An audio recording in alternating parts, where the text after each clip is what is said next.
వైజాగ్ దిక్కు టూర్లకు పోతుర్రా?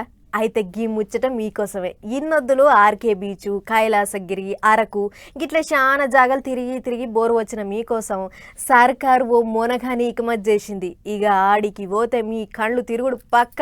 చూసిర్రంటే వావ్ అనకుండా అస్సలు ఉండలేరు. ఇక ల్యాగ్ చేయకుండా అసలు ముచ్చట చెప్తా పార్రి. కింద సముద్రము, గాల్లె మనుషులు, ఏమి హాయిలే అలా అన్నట్లున్నది కదా. హావు మరి ఎప్పుడెప్పుడా అని ఎదురు చూసిన విశాఖపట్నం గాజు బ్రిడ్జిని చాలు చేసింది అక్కడి సర్కారు. ఎంపీ భరత్ సారు ఇంకా కడమ నాయకులు పోయి టూరిస్టులు రావచ్చు అన్నట్లు పరదా గుంజిర్రు. ఇక చూడుర్రి ఎట్లున్నదో. ఒక్కసారి దాని మీదకి పోతే గాల్ల తేలినట్లున్నది అని పాట అందుకోకుండా అస్సలు ఉండలేము. ఎందుకంటే అంత మజా ఉంది. మొత్తం అద్దాలతోనే తయారు చేసిర్రు. అట్లని అల్లటప్ప కాదు సుమా, ఒకటేసారి 40 మంది ఎక్కినా కూడా ఏం గానంత బందబస్తుగున్నదట గీ గ్లాస్ బ్రిడ్జి. ఖర్చు 7 కోట్ల పొడుగు, 55 మీటర్లు. దేశంలోనే అతి పొడవైన అద్దాల బ్రిడ్జి ఇదేనట.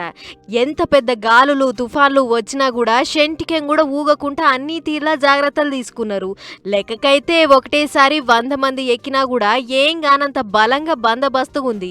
కానీ టూరిస్టుల రక్షణను దృష్టిలో పెట్టుకొని 40 మందినే ఎక్కిస్తున్నామని అంటుర్రు అధికారులు. మరి ఇంత గొప్పగా చెప్తున్నారంటే టికెట్ ఏ వేలలోనో ఉంటది అని అనుకునేరు. ఒక్కరికి 300 రూపాయలేనట.